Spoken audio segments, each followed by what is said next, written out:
సాయంత్రం ఒక్కసారిగా వాతావరణం మారిపోయింది. ఆకాశం మేఘావృతమై ఈదురుగాలులతో వర్షం కురిసింది.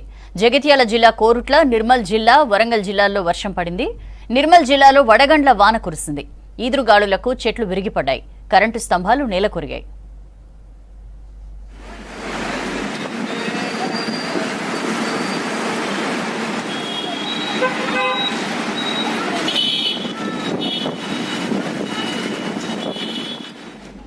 కోరుట్లలో వర్షానికి కళ్లాల్లో ఆరబోసిన ధాన్యం తడిసిపోయింది. కళ్లాల్లో నుంచి వర్షం నీటిని ఎత్తిపోసే పరిస్థితి ఏర్పడింది.